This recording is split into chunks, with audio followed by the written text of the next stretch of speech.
Oi, gente bonita, como vocês estão? Tudo bem?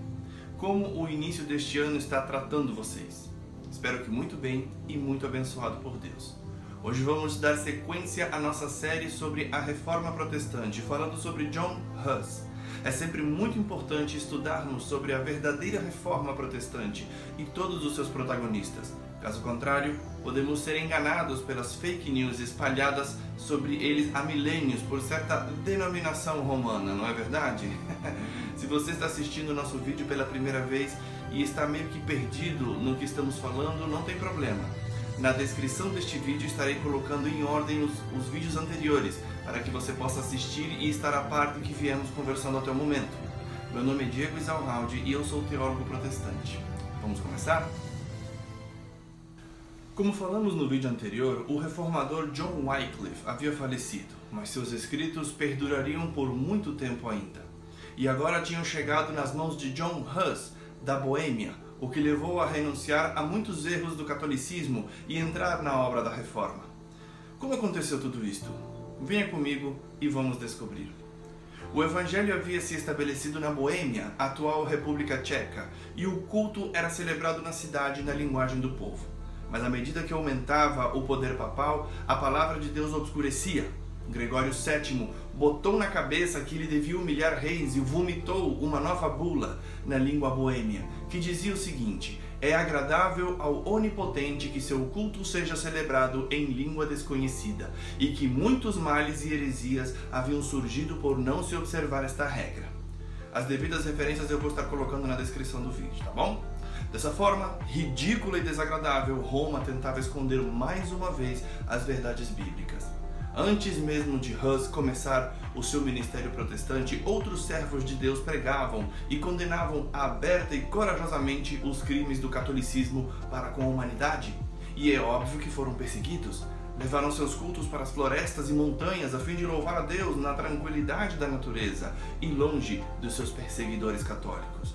Mesmo assim, alguns rendiam a vida da forma que fosse, né? Sejam queimados, torturados, enforcados. Com o catolicismo, no tocante à criatividade para matar, o céu era o limite. Foi registrado nos livros um servo protestante que ensinava que a salvação só se encontrava pela fé no Salvador crucificado. Ele disse o seguinte ao morrer: a fúria dos inimigos da verdade agora prevalece contra nós, mas não será para sempre. Levantar-se-á um dentre o povo comum, sem espada nem autoridade, e contra ele não poderão prevalecer. Verdade seja dita, os dias do protestante mais amado por nós e tão odiado pelos católicos, até nos dias de hoje, Martinho Lutero ainda estava um pouco distante. Então, outro foi selecionado por Deus para abalar loucamente Roma mais uma vez. John Huss teve um nascimento humilde e infelizmente muito rápido ele ficou órfão de pai. Sua mãe, preocupada com o futuro do seu filho e da sua vida espiritual, logo o levou à escola da província para que pudesse ter uma educação formal. Depois, foi para a Universidade de Praga, onde conseguiu estudar, pois conseguiu a admissão por gratuidade, já que era realmente muito pobre. Sua mãe orou por ele, encomendando-o a Deus. Mal sabia ela, que Deus responderia da maneira mais incrível do mundo a sua oração. Huss mostrou ser um aluno incansável e, sendo tão simpático e humilde, logo conseguiu a estima de todas as pessoas com quem se relacionava. Católico roxo, assim que terminou seus estudos, se inscreveu para se tornar sacerdote e confiava cegamente em Roma, coisa muito comum, infelizmente, até nos dias de hoje. Huss atingia a eminência em tudo que botava a mão para fazer e rapidamente foi chamado para trabalhar na corte do rei.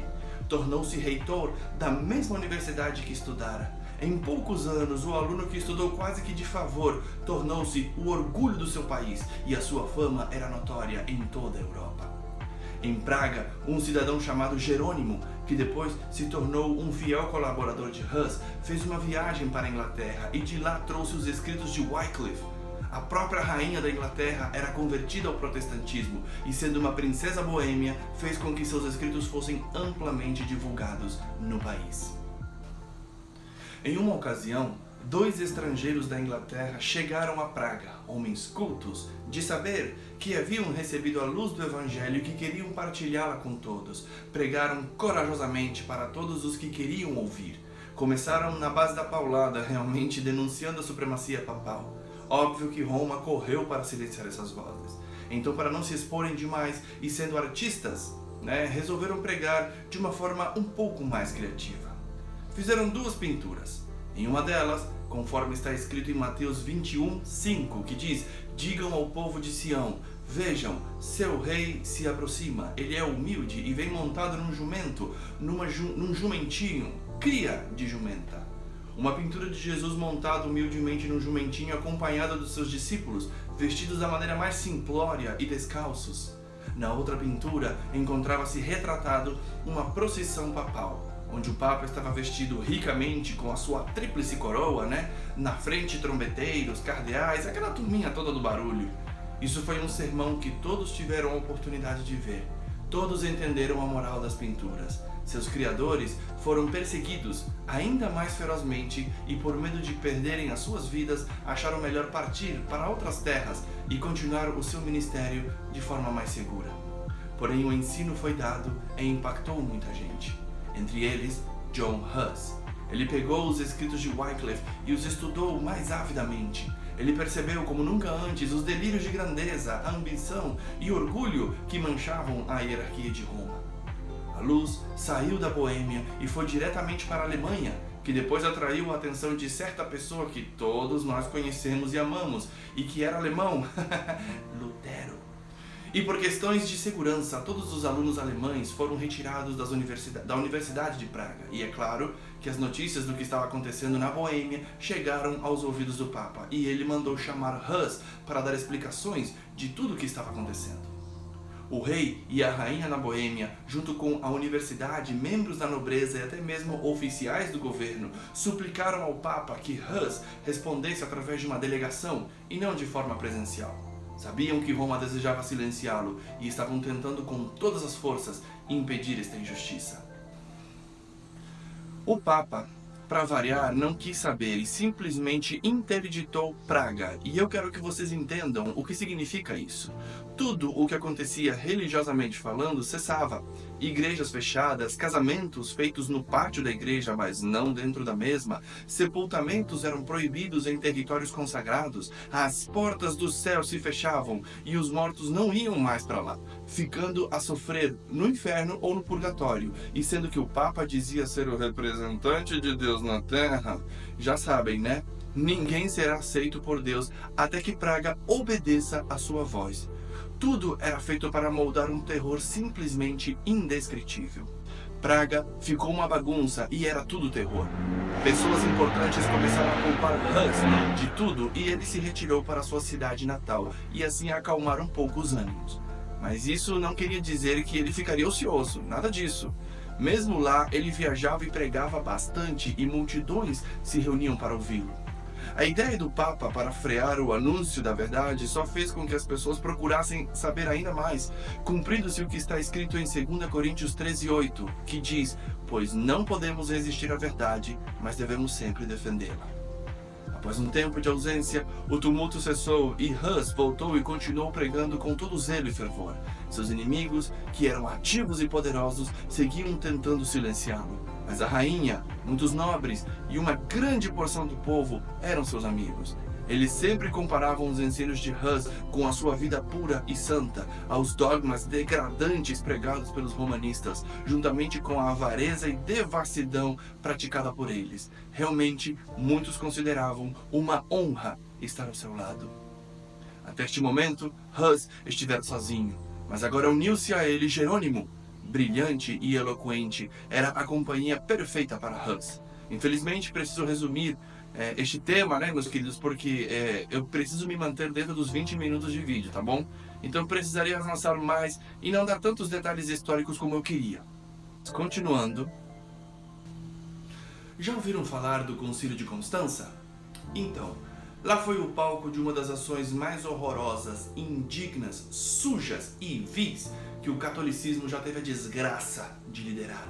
O imperador Sigismundo que deu a Hus um salvo-conduto para se apresentar neste concílio, garantindo sua segurança. Até o Papa João XXIII, que na realidade eram três, né, que estavam disputando a soberania. Eles ficavam se excomungando e vai lá pedrada, né, coisa chata e sem noção. Então não vou falar muito a respeito disso, até porque não vale a pena.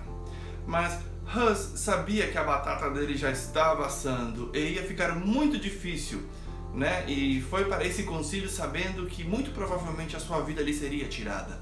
Despediu-se de seus amigos como se nunca mais fosse vê-los.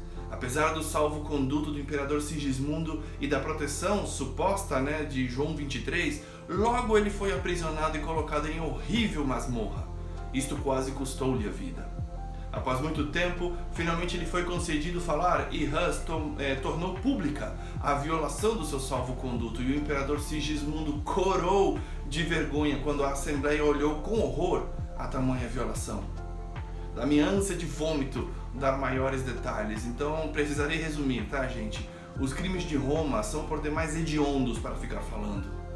Hus foi condenado à fogueira. E quando as chamas começaram a subir, ele começou a louvar a Deus. Jesus, filho de Davi, tem misericórdia de mim. E continuou até que sua voz foi para sempre silenciada. Até mesmo os inimigos de Hus e Jerônimo, que morreu pouco tempo depois também, né? Ao comentar sobre aqueles dias, eles disseram: ambos se portaram com firmeza de ânimo, quando se lhes aproximava a última hora. Prepararam-se para o fogo como se fossem a uma festa de casamento. Não soltaram nenhum grito de dor. Ao levantarem-se as chamas, começaram a cantar hinos, e mal podia a veemência do fogo fazer silenciar o seu canto. Ao saber de tudo o que aconteceu, Jerônimo, que havia prometido ao seu mestre e grande amigo que iria para salvá-lo, ele até que foi, né? Mas o medo da morte e tortura o fizeram repensar a decisão.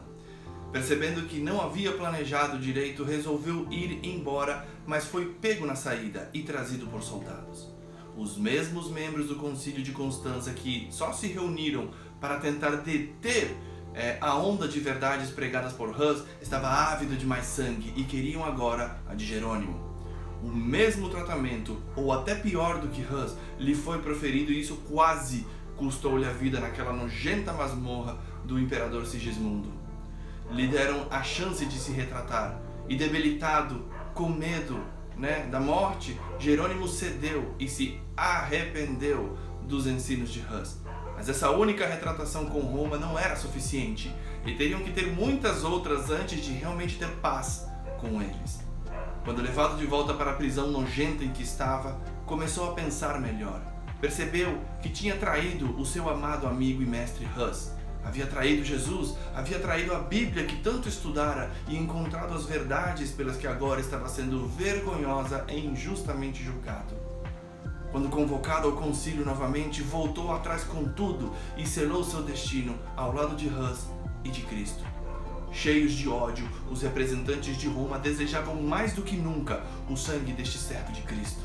Mateus 10, 18 a 20 nos diz: por minha causa serão julgados diante de governadores e reis, mas essa será a oportunidade de falar a meu respeito, a eles e aos gentios. Quando forem presos, não se preocupem com o que vão responder, nem com o que dirão. Naquele momento as palavras certas serão concedidas, pois não serão vocês que falarão, mas o Espírito Santo do seu Pai é que falará por meio de vocês. Jerônimo, cheio do Espírito, falou com coragem e apresentou a todos os crimes de Roma e do imperador. O ódio de Roma simplesmente estourou de vez e o condenaram à morte na fogueira ao igual que Hus. Alguns nobres e pessoas importantes tentaram conversar com Jerônimo para ele ceder, né, e se submeter a Roma e assim viver. E aqui acontece uma coisa muito interessante, porque Jerônimo dizia: provai-me pelas escrituras que estou em erro e eu renunciarei. Lembram quem mais falava isso? Lutero. As Sagradas Escrituras, diziam aquelas pessoas, então tudo deve ser julgado por elas? Quem as pode entender antes que a igreja as haja interpretado? Heresia conhecida essa, né? Mas Jerônimo era firme. São as tradições dos homens mais dignas de fé do que o Evangelho de nosso Salvador?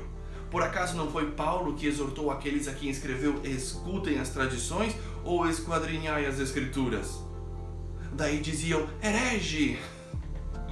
Sua sentença foi selada. e levada ao lugar de execução, o mesmo local que Hus havia sido assassinado, porque sim, meus amigos, foi isso que o catolicismo fez, assassinou Hus e estava por assassinar Jerônimo. Seu semblante, no entanto, estava iluminado e tranquilo. Quando o carrasco ia pôr fogo por trás dele, ele o chamou e lhe disse: vem aqui à frente, que se eu tivesse medo, não estaria aqui. Suas últimas palavras proferidas quando as chamas subiam ao seu redor foram as seguintes: Senhor Pai Todo-Poderoso, tem piedade de mim e perdoa meus pecados, porque sabes que sempre amei a tua verdade. Desta forma morreram esses dois guerreiros da verdade. Eles podem ter morrido, mas as suas palavras não o fizeram, né? E as pessoas estudaram cada vez mais a Bíblia e o que ela dizia. Pessoal, como sempre, é uma verdadeira alegria conversar com vocês, mas nosso tempo chegou ao fim. Vocês nos seguem no Instagram? Curtiram este e os outros vídeos? Se inscreveram no nosso canal? É muito importante e nos ajuda muito para trazer temas relevantes e de qualidade, tá bom? O próximo protagonista, muito amado por nós e super odiado por Roma até nos dias de hoje. Ele, o primeiro e único, Martinho Lutero. Muitas mentiras se falam a seu respeito e vamos desfazê-las na semana que vem. Por favor, não percam este tema, vai valer muito a pena. Lembre-se sempre, não acredite em tudo que vê ou escuta, mas faça o teste com a eterna palavra de Deus, já que para um cristão nada mais importa a não ser assim diz o Senhor. Até a próxima.